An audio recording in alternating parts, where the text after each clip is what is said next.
Halo, jumpa lagi di channel Five and Chemistry. Video kali ini melanjutkan video sebelumnya, masih tentang pembahasan soal-soal menghadapi TKA, tes kemampuan akademik, tentu saja bidang studi kimia. Di video sebelumnya, soal nomor 1 sampai 10 yang sudah saya bahas, ini lanjutannya soal nomor 11 sampai soal nomor 20. Jadi langsung aja ya, saya mulai. Soal nomor 11, seorang murid akan melakukan eksperimen untuk menghasilkan 1,435 gram AgCl dari larutan AgNO3 dan NaCl melalui reaksi kimia berikut. AgNO3 tambah NaCl menghasilkan AgCl endapan ya, plus NaNO3. Nah, ada 4 botol zat yang berisi 2 jenis reaktan dengan 2 variasi konsentrasi berbeda untuk masing-masing reaktan. Jadi maksudnya botol A, botol B ini kan reaktannya sama, AgNO3, tapi beda konsentrasi. Yang satu 1 molar, yang satu 2 molar. Botol C dan D itu sama-sama NaCl, tapi yang pertama 1M, 1 molar, yang kedua 2M atau 2 molar. Lalu murid tersebut melakukan perhitungan untuk menentukan larutan dari botol mana yang akan digunakan untuk menentukan jumlah larutannya untuk menghasilkan jumlah zat yang diinginkan. Nah, komposisi mana saja yang dapat menghasilkan tepat 1,435 gram padatan AgCl? Tentukan tepat atau tidak tepat pada pilihan komposisi berikut. Ini ada AR dari Ag, NO, Na. Ini udah dikasih lah pokoknya ya sama Cl. Oke, jadi yang pertama kita cek dulu sebenarnya 1,435 gram itu berapa mol. Gitu ya. Jadi dari sini nih kita cari mol dulu. Mol adalah massa bagi mR. Untuk si AgCl ya. Masanya 1,435 gram. MR-nya sudah saya cari itu 143,5. Pasti teman-teman juga bisa ngitungnya ya. Ini dapatlah 0,01 mol. Atau kali 1000 jadi 10 milimol. Jadi simpelnya pertanyaannya adalah komposisi mana yang menghasilkan 10 milimol AgCl. Nah, kita tinggal bongkar aja satu-satu ya. Ini misalnya ini yang pertama, kedua, dan ketiga. Oke. Nah, AgCl tadi kita udah dapat 10 milimol. Itu AgNO3-nya kita buat sini aja deh. AgNO3, NaCl, AgCl, NaNO3. Nah, kita fokus ke AgCl. Nah, di sini kan 5 ml larutan dari botol A dengan 5 ml larutan dari botol C. Ya, kita lihat botol A dengan botol C. Botol A itu 1 molar dikalikan dengan 5 ml, dapatlah 5 milimol. NaCl-nya di botol C ya, ini 1 molar dengan 5 ml dikalikan aja dapat 5 milimol. Nah, ini kan valensi 1 semua ya, atau koefisien 1 semua ya. Jadi 5 milimol AgNO3, 5 milimol NaCl, habis semua pasti AgCl yang terbentuk 5 milimol. Ini juga 5 milimol, walaupun kita fokusnya ke AgCl aja ya. Nih. Nah, apakah ini sesuai dengan yang diminta di soal ini? Tidak, karena yang diminta adalah 10 milimol. Jadi ini tidak tepat. Paham ya yang dimaksud soalnya ya sekarang ya? Nah, kita coba yang kedua, 10 ml botol A dengan 5 ml botol D. Botol A 1 molar kali 10 ya berarti 10 milimol.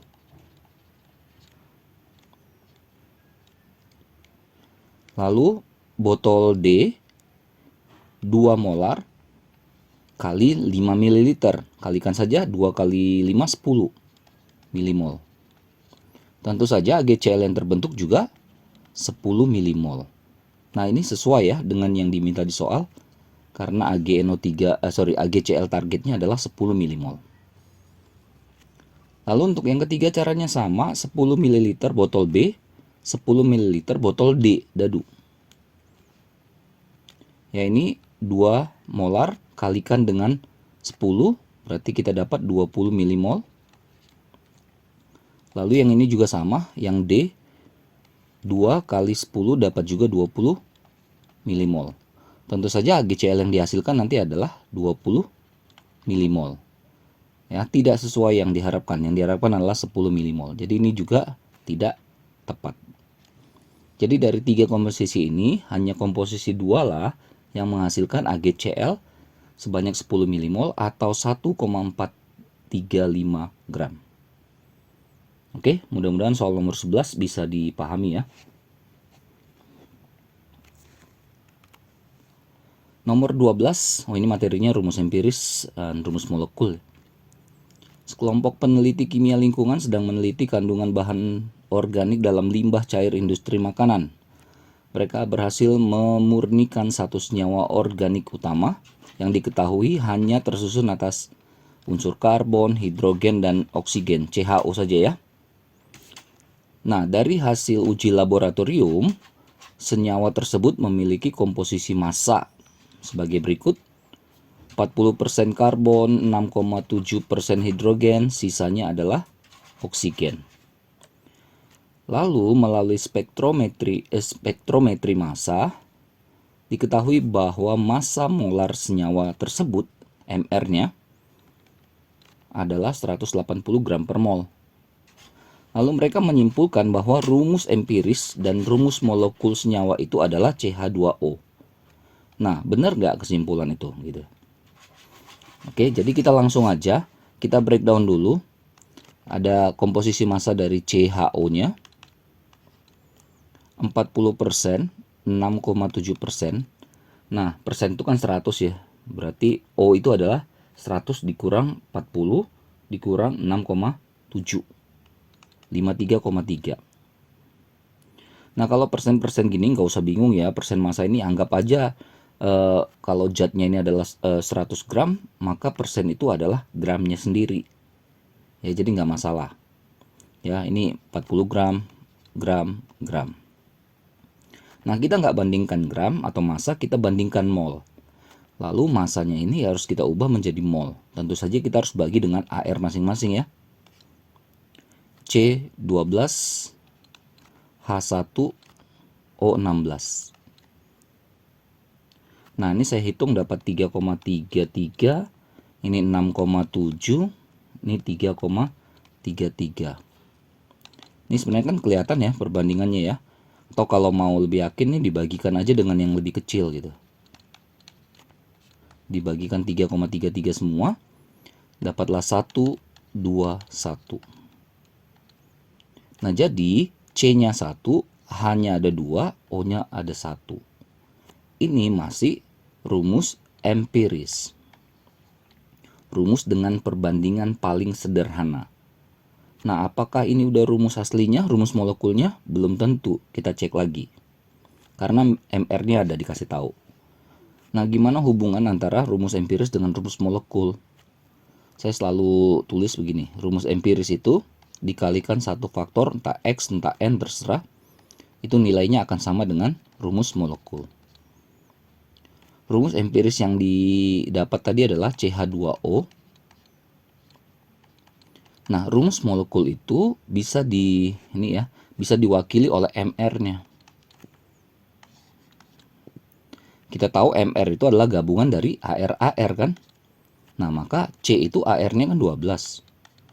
H itu AR-nya 1, tapi ada 2 jadi 2. O itu AR-nya 16. MR-nya dikasih tahu tuh 180. Nah, ini kan 12 tambah 2 tambah 16 dapat 30 ya. Sama dengan 180. Jelas X-nya dapat 180 bagi 30 adalah 6. Jadi, rumus molekulnya atau rumus aslinya adalah, masukkan aja 6 itu sebagai pengganti X nih. Berarti C-nya ada 6. H-nya ada 2 kali 6 yaitu 12. O-nya ada 1 kali 6 yaitu 6. Jadi ini adalah rumus molekul aslinya. Inilah rumus empirisnya. Kita cek mana opsi yang paling tepat. Yang A benar karena CH2O sesuai dengan hasil rasio massa. Salah ya, bukan benar. Ini nggak sama antara rumus empiris dengan rumus molekulnya ternyata. Jadi yang benar-benar kita hapus. Yang C salah karena CHO tidak sesuai dengan CH2O. Salah lah ya. Yang D, MR180 menunjukkan rumus molekulnya C6H12O6. Nah ini yang paling tepat nih. Yang E salah, rumus empiris CH2O tetapi rumus molekulnya C4H8O4 ya, salah ya.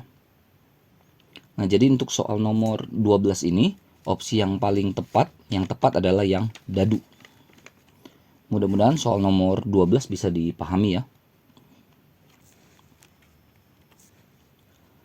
13. Teori asam basa Bronsted-Lowry.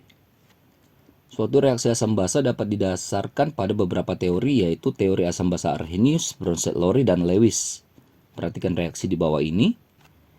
H2PO4 min tambah H2O menghasilkan HPO4 2 min tambah H3O plus.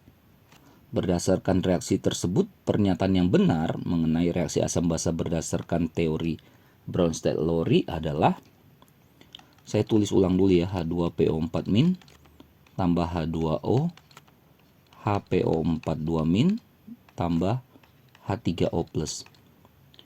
Nah, berdasarkan teori Bronsted-Lowry, asam itu adalah spesies yang melepas proton ya, H plusnya. Sedangkan basa yang menangkap si proton atau H plus. Nah, kita lihat aja sebenarnya yang mirip-mirip ya. Ini mirip dengan ini kan. Nah, kalau kita perhatikan dari sini, apa yang perubahan apa yang kita bisa lihat? Jelas terlihat bahwa jumlahannya berkurang satu ya nggak? Dan plusnya juga berkurang gitu ya. Karena plus berkurang dari 1 min, jadi minnya makin banyak, jadi 2 min. Atau simpelnya udah jelas kelihatan tuh H plus hilang atau lepas dari si H2PO4 min. Artinya apa? Ini akan bertindak sebagai asam, zat yang melepas, spesies yang melepas. Ketika dia melepas, dia akan menjadi basa konjugasi. Gitu ya. Ini sebenarnya udah ketahuan nih jawabannya. Atau mungkin ada opsi lagi ya. Ini kan mirip ya. Nah, H plus yang tadi dilepas oleh si asam H2PO4 min akan ditangkap oleh si H2O. Maka H2O otomatis jadi basa. Ketika dia menangkap H plus, dia berubah menjadi H3O plus. Hanya bertambah satu kan? Ada plus juga.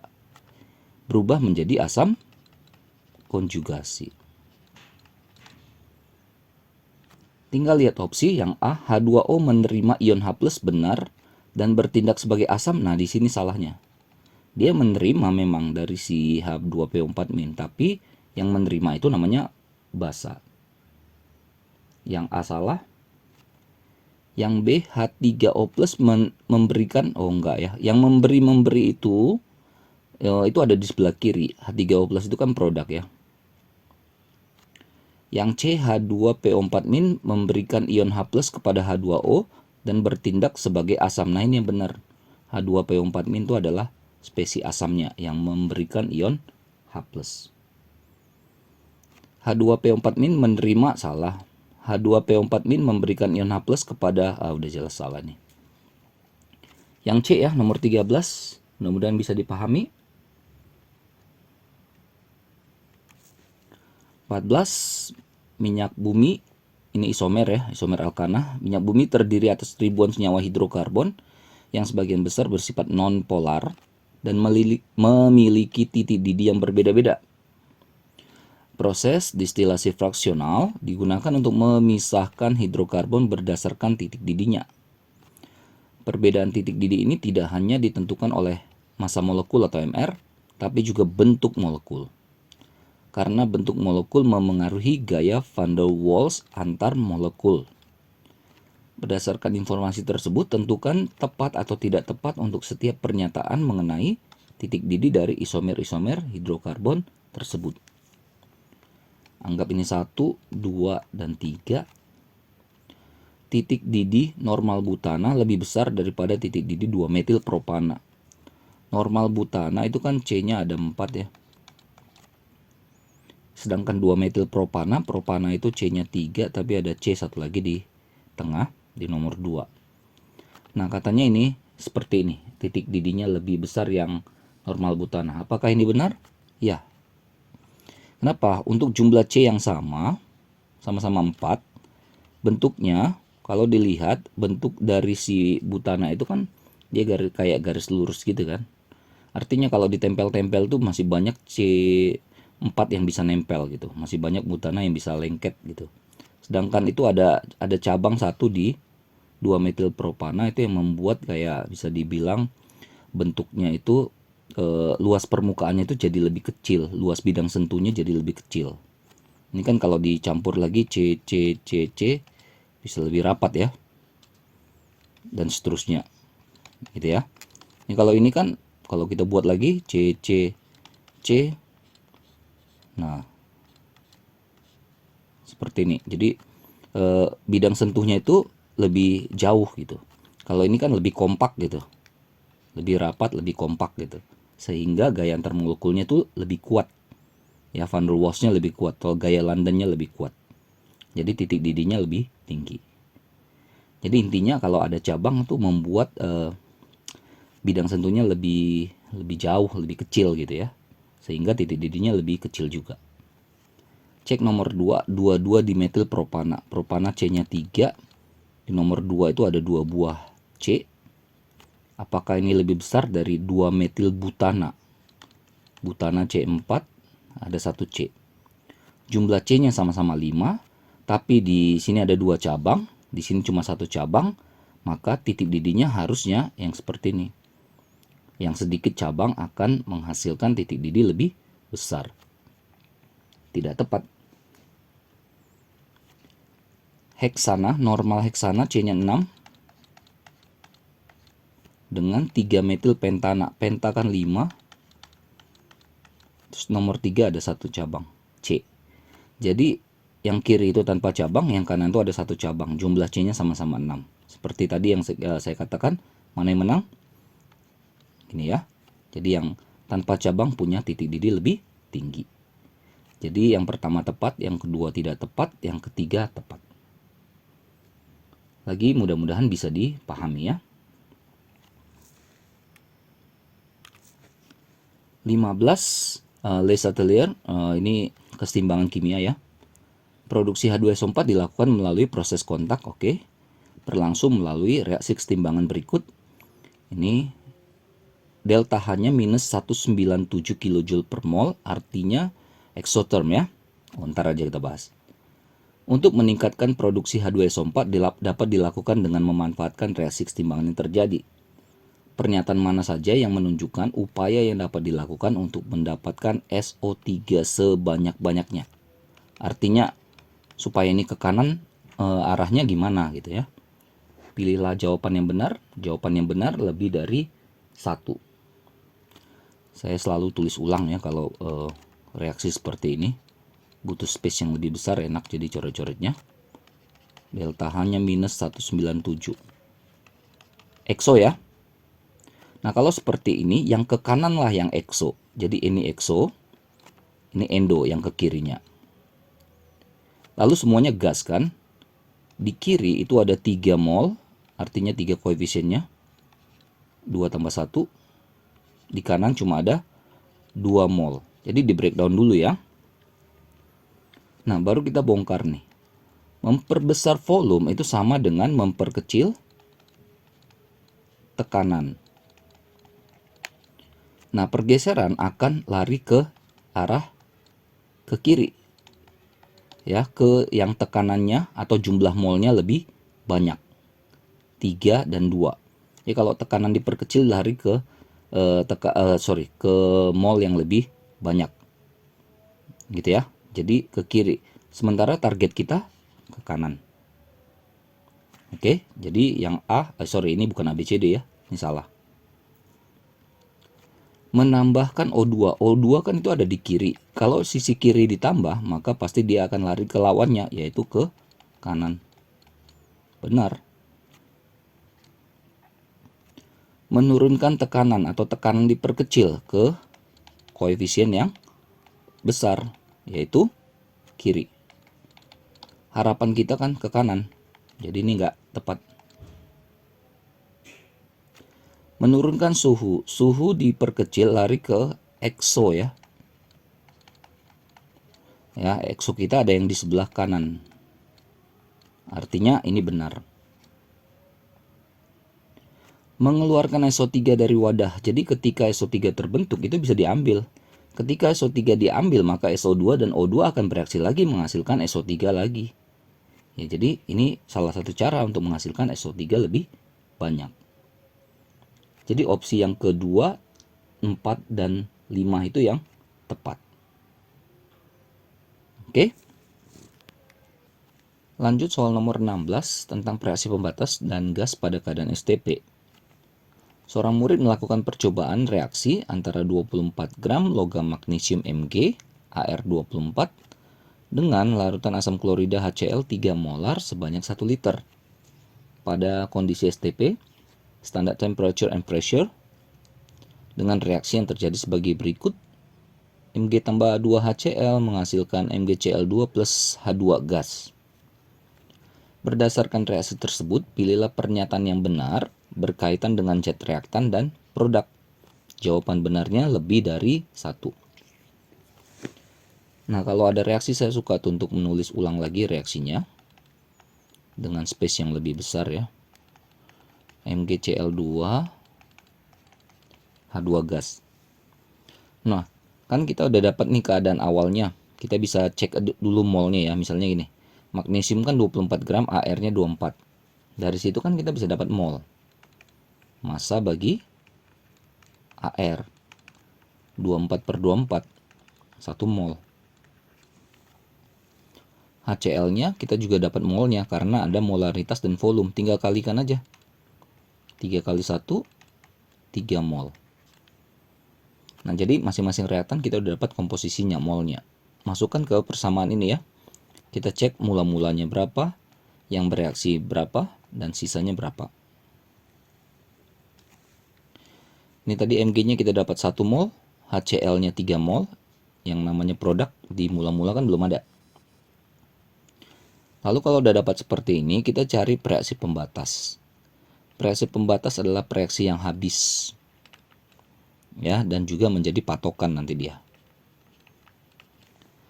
Cara carinya adalah bagikan mol dengan koefisien. Nah, itulah kenapa di awal reaksi itu harus kita pastikan sudah setara dulu ya. Karena koefisiennya kepakai. Nah, ini kan Mg ada koefisien 1 di sini ya, HCl koefisien 2. Nah, kalau untuk Mg kan kita bagi 1 per 1. Mol bagi koefisien dapat 1. HCl 3 bagi 2, mol bagi koefisien 1,5. Yang lebih dikit itulah yang habis. Nih. Ya. Jadi Mg lah di sini yang bertindak sebagai reaksi pembatas. Hasil baginya itu lebih kecil. 1 lebih kecil dari 1,5 kan? Inilah reaksi pembatasnya. Dia menjadi patokan nanti. Nah, gini. Kalau namanya reaksi pembatas kan habis. Yang namanya habis pasti nggak ada sisa. Yang namanya habis mula-mula 1 mol pasti yang bereaksi juga 1 mol kan? Nah, di bagian inilah dia bertindak sebagai patokan gitu. Ingat bahwa perbandingan mol adalah perbandingan koefisien. Lagi-lagi koefisien itu penting. Jadi kalau ini 1 untuk 1 mol, maka untuk 2 mol ini juga 2 gitu. Ya, untuk 1 koefisien 1, untuk 2 koefisien ya 2 gitu. Ini koefisien 1 ya 1. Ini koefisien 1, ya 1. 3 min 2 masih ada sisa 1 mol. Terbentuk 1 mol, terbentuk 1 mol. Semoga komposisi ini paham ya. Nah, kalau ini udah dapat tinggal kita ikutin aja nih pernyataan-pernyataannya. Kita bisa ngecek nanti benar atau salah. Mol Mg yang bereaksi adalah 1 mol. Cek Mg yang bereaksi 1 mol, benar. Volume H2 yang dihasilkan 22,4 liter. Nih, 1 mol. Volume sama dengan N kali 22,4 kan untuk keadaan STP ini. Molnya 1 berarti 22,4 liter. Benar nih pernyataan kedua. Pernyataan ketiga, HCl adalah reagen pembatas atau bereaksi pembatas, jelas salah ya. HCl yang bereaksi 3 mol, salah, yang bereaksi cuma 2 mol. MgCl2 yang dihasilkan 2 mol, salah, cuma 1 mol. Oke, jadi pernyataan yang benar adalah pernyataan 1 dan 2. Mudah-mudahan nomor 16 bisa dipahami ya.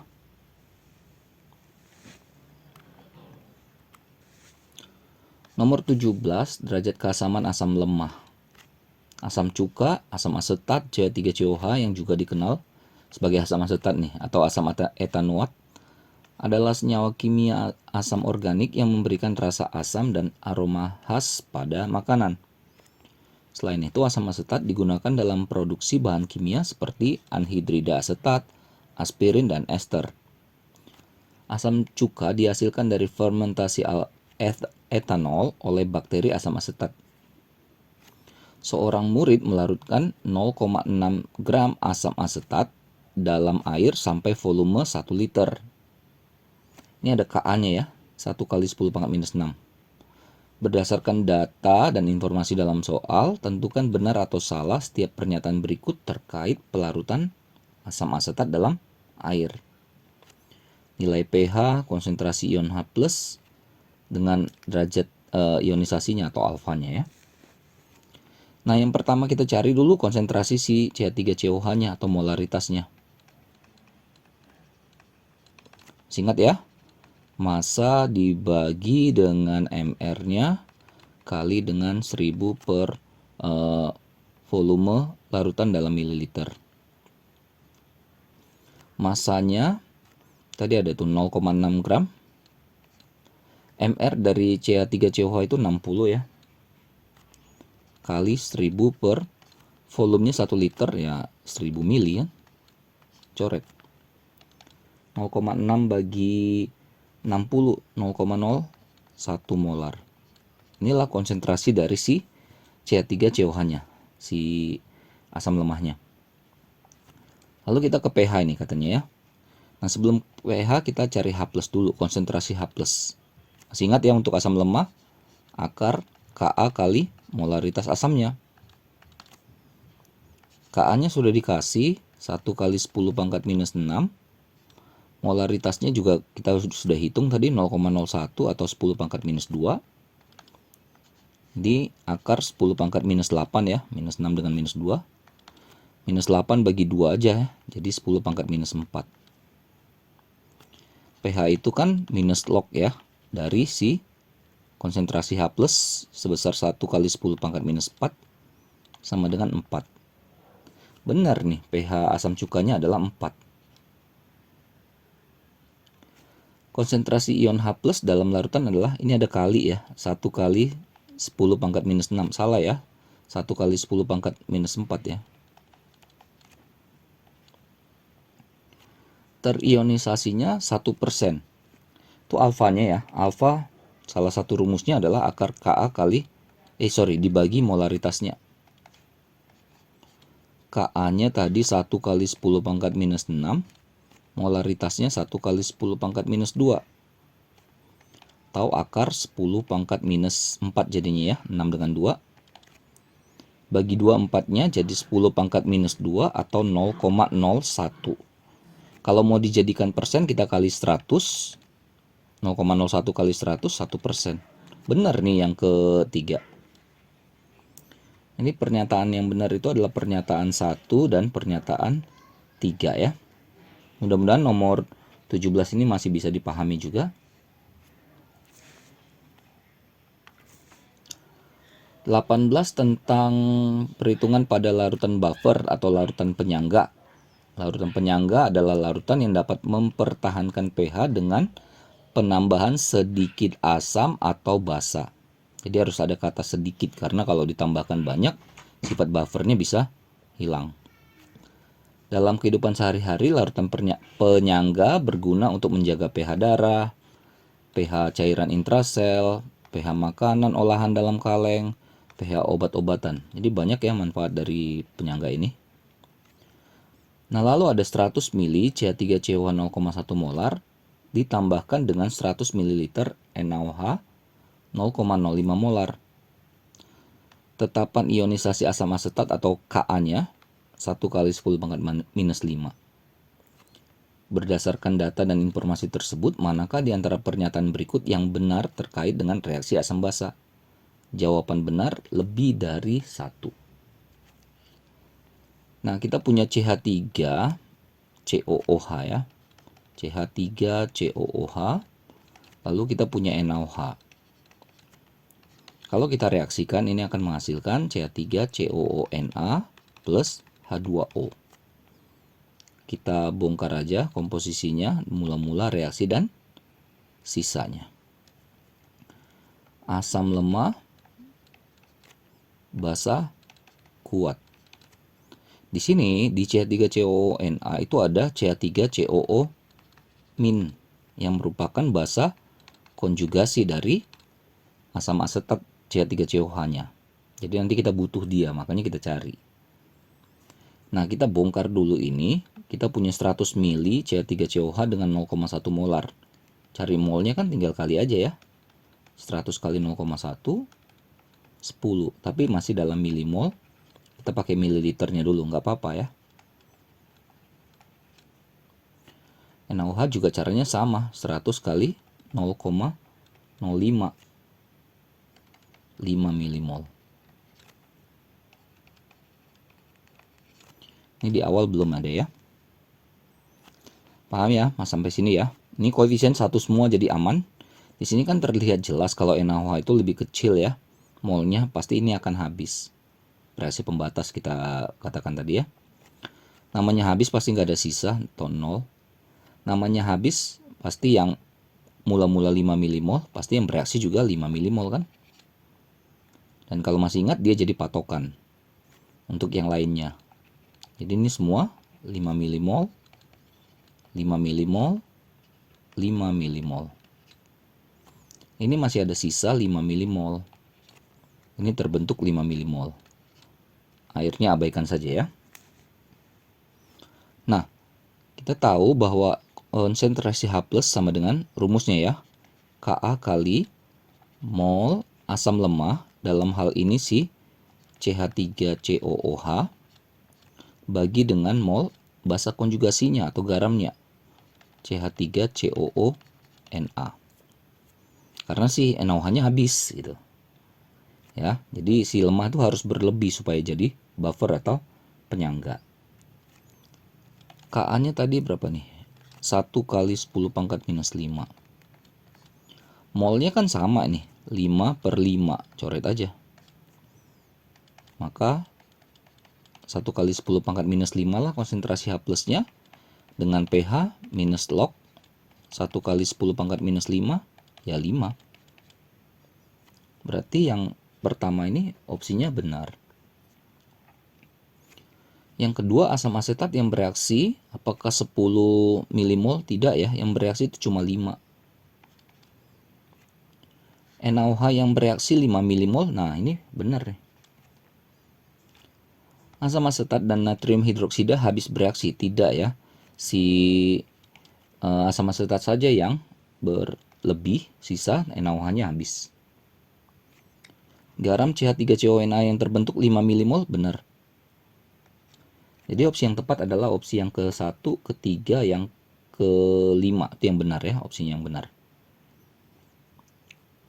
Oke, mudah-mudahan nomor 18 bisa dipahami ya. 19, tetapan kesetimbangan ya, KC. Pak Ardi adalah seorang teknisi proses yang bekerja di sebuah industri kimia yang memproduksi gas fluorokarbon, bahan baku penting untuk industri pendingin dan semikonduktor. Salah satu tahap yang diawasi adalah dekomposisi karbonil fluorida atau COF2 dalam reaktor tertutup. Ini reaksinya. 2 COF2 gas timbang CO2 gas tambah CF4 gas, jadi semuanya gas. Dalam suatu pengujian di dalam wadah 5 liter, hati-hati volumenya bukan 1 liter, ini 5 liter, ada 1 mol COF2 yang terurai. Setelah beberapa waktu, reaksi mencapai kesetimbangan dengan nilai tetapan Kc pada suhu tersebut adalah 4. Kc-nya 4. Berapa banyak COF2 yang terdapat dalam wadah setelah reaksi mencapai kesetimbangan? Yang ditanya CO2-nya ya. Saya tulis ulang, 2COF2, semuanya gas jadi semuanya akan terlibat. CO2 tambah CF4. Mula-mula reaksi sisa. Kita mulai ya. COF2 katanya kan tadi awal tuh ada 1 mol. CO2-nya masih kosong. Oke. Lalu berapa banyak si COF2 yang terurai? Nggak tahu. Nggak apa-apa, kita di bagian reaksi ini mainkan saja perbandingan koefisiennya. Ini kan 2, 1, 1. Atau kalau saya buat di sini 2x, pasti di sini x, pasti di sini x, gitu kan? Perbandingan koefisien. Nggak apa-apa, ikutin aja dulu. Kurangkan 1 min 2x, x dan x. Ini semua mol ya. Sorry, mili. Mol. Oh sorry, ini udah mol ya, sorry. Mol, mol, dan mol. Ya, jadi untuk kesetimbangan kita butuh molaritas, bukan cuma mol. Makanya kita harus bagi dengan volumenya yang tadi 5 liter. Semua bagi 5 liter. Jadi mol per liter atau molaritas. Masih ingat mencari Kc? Kc adalah konsentrasi yang kanan CO2 pangkat koefisiennya 1. CF4 pangkat koefisien 1 di bagian kiri, konsentrasi COF2 koefisiennya 2 pangkatnya jadinya ya. Nah Kc-nya sudah dikasih tahu 4. CO2-nya X per 5, CF4-nya juga X per 5. COF2-nya 1 min 2X per 5. Jadi kayak persamaan. Oh jangan lupa, hampir saya lupa pangkatnya ya. Nah ini kalau kita kotak-katik lagi, kita main apa ya matematisnya lah ya. 4 itu kan 2 kuadrat. X per 5 kali X per 5 kan bisa juga dibuat X per 5 kuadrat. Yang bawah 1 min 2X per 5 kuadrat. Maksud saya kuadratnya kita bisa coret gitu. Sisanya 2 sama dengan X per, masih ada 5 ya, X per 5 bagi 1 min 2X per 5. Ya 5-nya juga bisa coret. Sisanya 2 sama dengan X per 1 min 2X. Untuk mendapatkan X tinggal kali silang nih ya. 2 min 4X sama dengan X. Min 4X pindahkan ke kanan. 2 sama dengan 5X. X sama dengan 2 per 5. Ya, belum selesai. Kembali ke pertanyaannya, berapa COF2 yang terdapat? Nah ini yang ditanya dalam mol semua ya. Berarti molnya, opsinya semuanya mol. Berapa banyak mol COF2 yang terdapat dalam wadah setelah reaksi mencapai kesetimbangan? Jadi ini yang dicari nih. Nih. Jadi 1 min 2X. 1 min 2 X-nya itu udah dapat 2 per 5. 1 min 2 kali 2 4, 4 per 5. 1 itu adalah 5 per 5. Min 4 per 5. Sisa 1 per 5. C. Agak panjang yang nomor 19, tapi mudah-mudahan juga masih bisa dipahami, masih bisa diikuti ya. Terakhir nomor 20, faktor-faktor laju reaksi. Ini ada set percobaan menentukan laju reaksi A tambah B menghasilkan produk. Percobaannya 6 kali ya dibuat, konsentrasinya dibuat variasi, masanya dibuat variasi dalam bentuk yang berbeda, suhunya juga variasi, katalisnya juga bervariasi. Pasangan set percobaan yang dapat dilakukan untuk memengaruhi pengaruh suhu terhadap laju reaksi adalah, kalau ada soal seperti ini, cari saja dalam pasangan itu yang suhunya beda. Faktor lain harus sama. Itu kuncinya ya. Kalau pengaruh suhu ya suhunya aja yang beda. Variabel bebasnya dia. Kalau pengaruh misalnya luas permukaannya aja yang beda gitu. Oke, jadi carilah yang suhu saja yang berbeda. Misalkan yang A. Kita coba bandingkan 1 dan 3. Konsentrasinya sama. 0,1 0,1. Ini granul-granul sama ya, kayak bongkah-bongkah gitu ya, kecil-kecil gitu ya, padatan kecil gitu sama. Suhu beda. Katalis sama. Nah, langsung ketahuan nih jawabannya yang A. Nah, faktor lainnya itu semuanya sama. Yang berbeda itu cuma si suhu aja. Misal satu lagi ya, kita coba yang B ya. 2 dan 5. Mana dia? 2 5. Sorry. 2 dan 5, 2 dan 5, 2 dan 5, 2 dan 5, 2 dan 5. 0,5, 0,1 konsentrasi udah beda. Serbuk dengan serbuk sama tapi gramnya beda. Suhu 30-60 beda. Katalisnya persentasenya 1 dan 5 beda semua. Nih nggak tahu juga pengaruh faktor apa nih. Semua faktor dia ya. Tapi kan yang tanya cuma faktor suhu ya. Itu ya cara-carinya ya. Jadi nomor 20 yang A, 1 dan 3. Mudah-mudahan bisa dimengerti, bisa dipahami. Mudah-mudahan bisa bantu ya buat teman-teman yang sedang mempersiapkan diri menghadapi TKA nanti. Mudah-mudahan belum terlambat ini ya saya buat videonya. Oke, jangan lupa ya cek terus, update terus video-video terbaru lainnya di channel Five and Chemistry ini. Sampai jumpa dan bye-bye.